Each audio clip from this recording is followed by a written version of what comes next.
안녕하십니까. 통일나우의 이영아입니다. 한 주간의 통일 소식 브리핑에서 전해드립니다.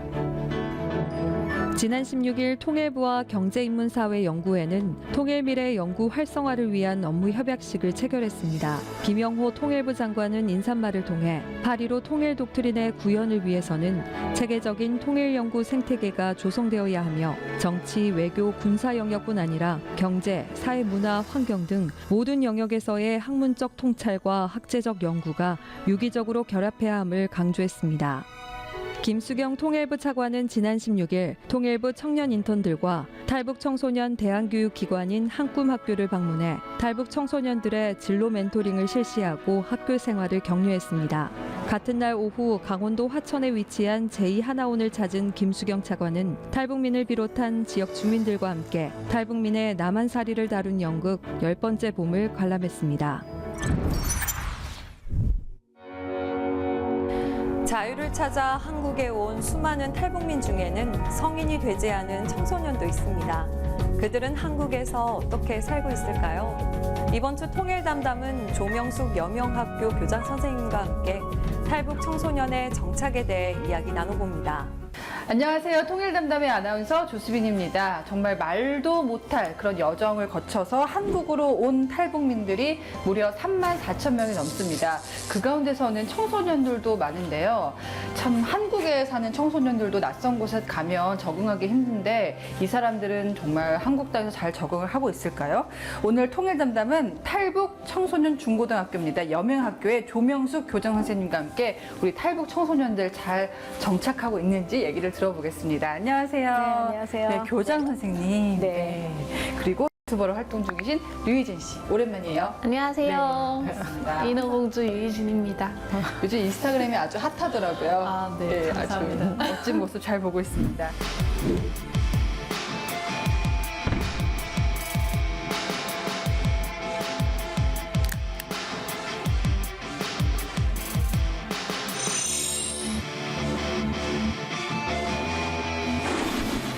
여명학교가 벌써 20년이 됐습니까? 20년이 됐어요. 20년.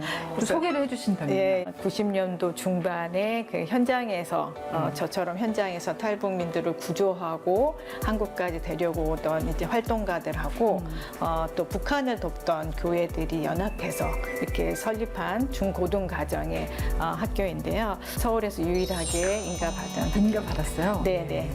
탈북민이 34,000여 명 된다고 말씀을 네, 드렸는데 청소년으로 국한시키면 네. 어느 정도 있습니까? 지금 그 초중고에 다니고 있는 아이들이 한 1,700여 명 되는데요. 그 중에 3분의 2는 중국에서 출생한 학생들이고 한 3분의 1 정도만 북한에서 태어난 아이들이 있어요. 예. 그래서 한 500명 정도 되지 않을까 이렇게 추산을 하고 있습니다. 예. 네.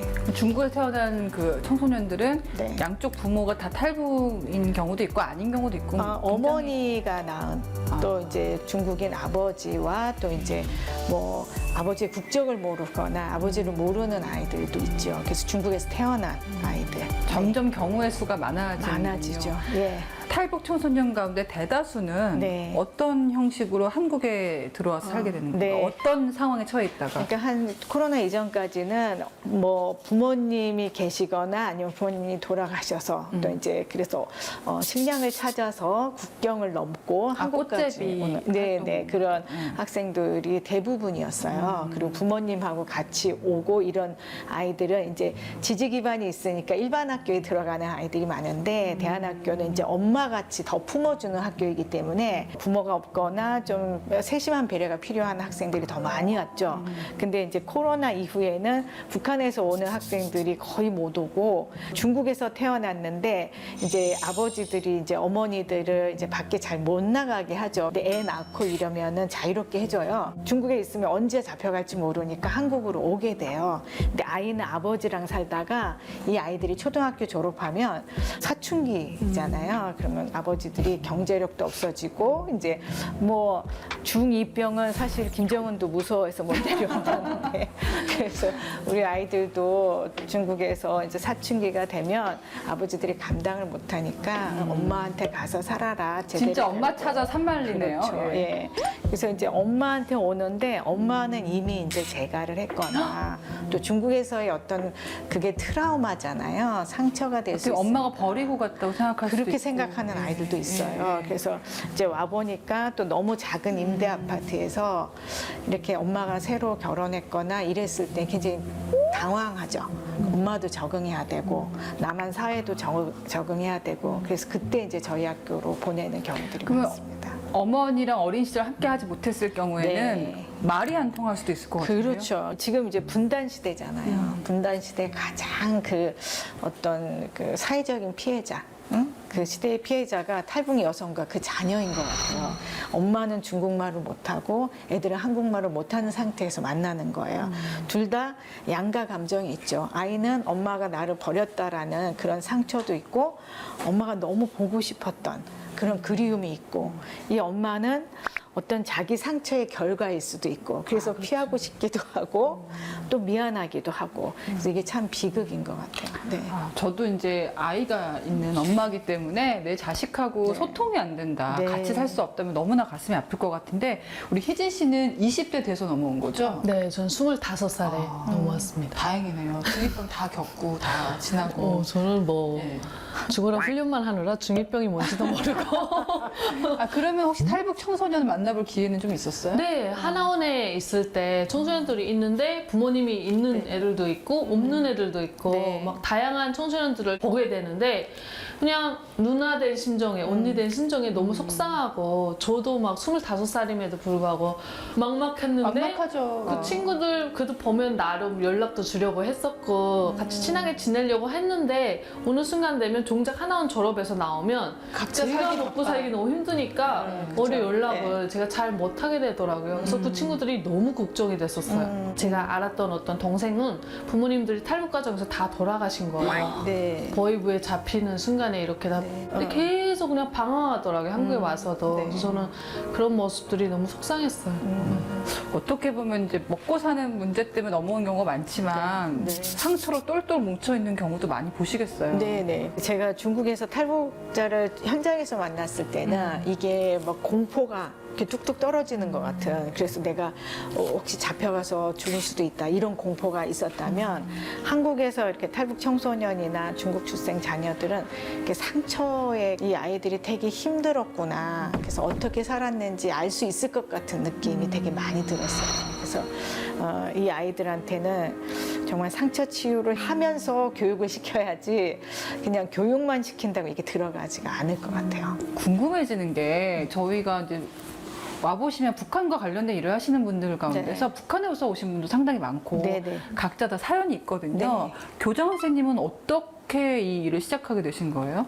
저는 원래는 이 일을 할 생각은 전혀 아마 우리나라 누구도 그렇게 생각을 못했을 건데 네. 저는 그냥 빈민촌에서 태어나서 이제 공부를 좀 해서 선생님을 해서 그 자녀들 빈민 자녀들을 빈민촌에서 탈출시키는 그런 교사가 되고 싶었어요. 근데 이제 대학교 가서 3학년 때 우연히 그 저희 집에 잘못 걸린 전화를 받았는데 네. 그게 외국인 노동자였어요. 근데 너무 절박하게 도와달라고 해서 가보니까 우리나라에서 산재를 당한 첫 번째 케이스의 파키스탄 사람이었는데 그분 도와주다가 외국인 노동자를 돕게 됐고 그러다가 97년도에 저희가 많이 돕던 사람들 중에 제일 많은 사람들이 중국 교포들이었거든요. 그래서 이제 결혼해서 신혼여행을 그분들을 좀 돌아보면서 저희가 이제 돕던 사람들 만나면서 네? 신혼여행을 좀 보람있게 보내자 이래서 갔는데 그때 97년도 4월 말이었어요. 근데 그때 보통 괌이나 이런 데 가지 않습니까? 그런가 봐요. 제주도나. 저는 솔직히 이제 외국인 노동자를 하면서 이제 파키스탄, 네팔 이런 사람도 많이 만났거든요. 근데 그분들을 돕고 그분들이 어려워서 도왔는데 솔직히 제일 같지는 않았어요. 그런데 탈북하신 분들은 만나자마자 남의 일 같지가 않은 거예요. 같은 민족이니까. 그렇죠. 그리고 막 뭔가 찌릿찌릿하고 막 심장이 막 터질 것 같고 처음에 딱 봐서 제일 먼저 드는 감정이 참 미안하다. 그러니까 이렇게 힘든 상황인데 몰랐어서 너무 미안하다라는 생각이 들더라고요. 예. 저랑은 사는 차원이 다른 분이시네요. 너무 감동. 아니 보통 집에 잘못 걸린 전화가 와서 막 도와달라고 하면 네. 보이스피싱을 의심하지 그렇죠. 끊어버리죠. 도와줄 생각을 하지 않거든요. 제가 이제 어렸을 때 어려운 그 동네에서 살다 보니까 네. 이게 목소리만 들어도 이 사람이 진짜 도움이 필요한 사람인지 아닌지 구별이 돼요? 그렇죠. 그게 조기 교육을 받은 거죠. 예. 탈북자들 돕게 되신 거예요? 네, 네. 근데 지금 또 청소년으로 갔잖아요. 네, 탈북자 네, 가운데서도. 네. 그것도 계기가 있을까요? 중국에서 이제 그 사람들하고 같이 살았어요. 근데 이 북한 분들이 이 남존여비 이렇게 여자 제가 되게 그때는 어렸겠죠. 28살 막 결혼했을 때인데 제가 뭐 하지 마세요, 뭐 하지 마세요 그러면은 감히 어린 여자애가 남자한테 이런다고 말도 안 듣고 막 화를 내시고 막 욕하시고 그래요. 근데 자녀들을 제가 끌어안아주면서 맨날 뭐 가르쳐주고 이러니까 저한테 이제 선생님이라고 부르고 아버지들도 그래서 북한을 돕는 일이 정말 이 어떤 따뜻한 마음이 필요하지만 그렇게 들어가는 것보다 자녀 교육을 통해서 들어가면 자녀도 바뀌고 그 부모도 바뀌는구나. 그래서 이거 자녀를 좀 제대로 가르치면서 예. 부모들도 이렇게 돕는 그게 됐으면 좋겠다 그렇게 생각했죠. 아까 말씀 중에서 가난한 동네에서 태어나서 이제 네. 대학을 갔고 네. 선생님을 꿈꿨다고 하셨잖아요. 네, 네, 네. 그것 때문에 더 청소년 그렇죠. 문제 가운데서도 탈북 청소년 교육에 네. 관심을 갖게 되신 것도 있나요? 네. 지금 이제 우리 학교에 학생들이 중국 출생도 있고 북한 출생도 있잖아요. 그러니까 제가 두 일을 다 해봤잖아요. 그러니까 얘한테는 어떻게 해야 되는지, 얘한테는 어떻게 해야 되는지 너무 잘하는 거죠. 그래서 이게 다 필요한 일이었구나. 그리고 내 꿈도 이뤘구나. 그래서 너무 감사하죠. 예.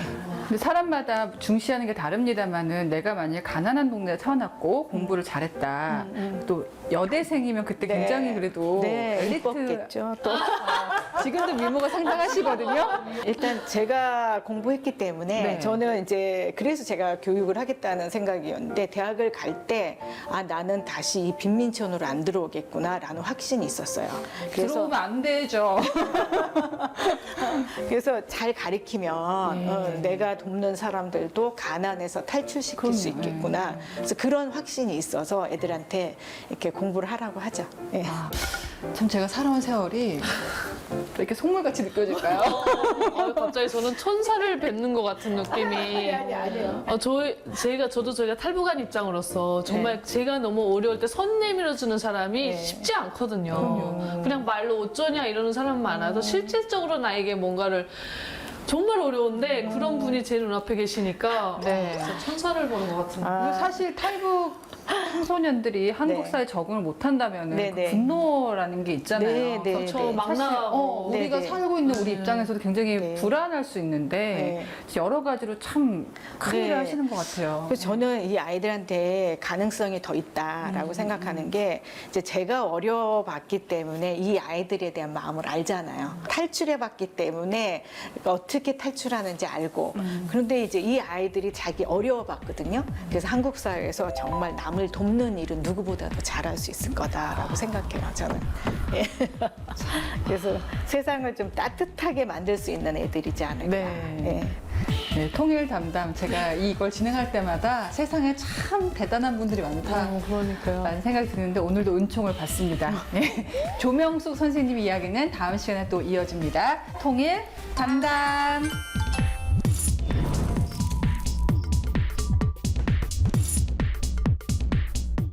통일부 국립통일교육원은 통일교육 전문 강사를 양성하고 있습니다. 이들 중 선발된 6명의 강사가 통일교육 콘텐츠에서 활약하게 되는데요. 그 현장을 찾아갔습니다.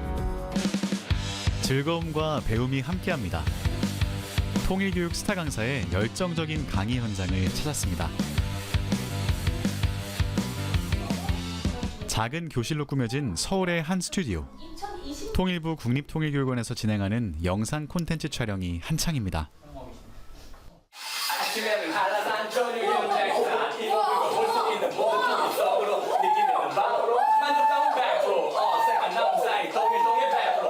조용했던 강의실에 랩을 하며 등장하는 한 사람. 잠깐만요. 아니 저희는 강사님을 모셨는데 래퍼분이 오시면 안 됩니다. 나가세요. 제 강사 맞습니다. 강사님이 맞으세요? 네, 제가 작사, 작곡, 녹음, 믹싱까지 제가 다 만든 제 노래입니다. 포항에서 중학생 아이들을 가르치고 있는 도덕교사이자 통일교육 전문 강사 김인태입니다. 반갑습니다. 그의 정체는 힙합 음악을 통해 통일을 쉽고 재미있게 얘기하는 김인태 통일교육 전문 강사입니다. 자, 여러분들 오늘 수업 주제가 뭔지 알고 있으신가요? 통일이야. 오늘 수업은 바로 현실보다 더 높은 편견의 벽입니다. 거기서 제가 제일 먼저 깨고 싶은 편견이 하나 있었는데요. 그건 바로 통일교육은 재미가 없다는 것이었어요. 근데 여러분들 등장할 때 제 랩 한번 들어봤나요? 네. 이게 내가 통일교육을 좀 더 재미있게 하려고 만든 노래예요. 통일부 국립통일교육원은 북한과 통일 문제에 대해 교육을 할 수 있는 전문 강사를 양성하고 있는데요. 강사들은 보통 일선 공공기관과 학교, 지역사회 현장에 나가 교육을 진행합니다. 그런데 지난 7월 국립통일교육원에서 통일교육 전문 강사들을 대상으로 특별한 모집 공고를 내놨습니다. 1차 서류 심사와 2차 강의 영상 심사를 통해 통일교육 콘텐츠에 출연할 전문 강사를 선발한다는 내용인데요. 남과 북 출신의 다양한 이력을 가진 6명의 강사가 통일교육 스타 강사로 발돋움할 기회를 얻었습니다. 네, 통일교육원에서 통일교육 전문 강사를 많이 양성해서 이미 이분들이 전국적으로 활발하게 활동하고 계시지만 또 통일교육 현장에서는 어떤 분들이 전문 강사로 활동하고 계신지 또 우수한 분들을 추천해달라는 요구도 많고요. 또 일반 국민들은 잘 모르시는 분들도 계신 것 같아요. 그래서 뉴미디어를 통해서 이분들을 잘 알릴 수 있으면 좋겠다는 생각을 했고 강사분들을 궁금해하시는 분들께 좋은 정보를 드릴 수도 있을 것 같아서 이런 프로젝트를 기획하게 됐습니다. 양주옥 강사는 14년 동안 초등학교와 중학교, 고등학교에서 어린이와 청소년을 대상으로 강의를 해왔습니다. 오늘 저는 통일의 필요성에 대해서 들고 왔는데 사실 이제 우리 청소년들이 통일이 되었으면 좋겠다라고 생각하는 친구들이 점점 이제 뭐 늘어나고 있는 것 같기도 한데 그게 왜 필요한지는 잘 모르는 것 같아요. 그래서 오늘 이래서 통일이 필요하다라는 것을 조금 새로운 관점으로 설명하려고 그걸 들고 왔습니다. 김가영 강사는 압록강변에 위치한 해산에서 왔습니다. 실제로 북한 주민들이 어떻게 살고 있는지를 생생하게 전합니다. 정말 우리 한국 사회에서 북한에 대한 편견, 또 북한에 대한 정말 모르는 그런 것들이 굉장히 많았어요. 먼저 온 북한에 살 주민들이 앞장에 서가지고 사명감을 가지고 조금 하다 보면은 일단은 이 우리 대한민국 사회 안에서부터 자그마한 통일이 시작되고 소통을 해나가다 보면은 조금 더 통일이 다가올 때 우리가 갈등이 좀 적지 않을까라는 생각이 들어서 정말 시작을 했는데 이제는 그것이 하나의 사명감이 되어가지고요. 정말 북한을 알리는 곳이라면은 어디든지 막 가고 싶고요. 흥미진진하고 재미있는 통일, 동시에 우리의 미래를 그려보는 의미 있는 이야기가 펼쳐집니다. 사실 통일 교육이라 그러면 이제 뭔가 공부해야 될 것 같고 뭔가 되게 세심하게 적으면서 들어야 이해할 줄 알았는데 막 랩으로도 수업해 주시고 또 직접 북한에 계시다 온 강사님께서도 이게 그때 있었던 일들을 리얼하게 얘기해 주시니까 너무 재밌고 정말 이제 통일에 대해서 좀 더 생각하고 많은 분들이 좀 더 편안하게 이 통일을 다가오셔서 좀 많이 생각해 주셨으면 좋겠어요. 아는 만큼 보이고 보이는 만큼 사랑하게 된다는 말이 있죠. 통일교육 전문 강사들을 통해 우리가 통일의 가치를 더 잘 알게 되길, 강사들의 큰 활약을 응원합니다. 이상으로 통일 나우를 마칩니다. 시청해주신 여러분 고맙습니다.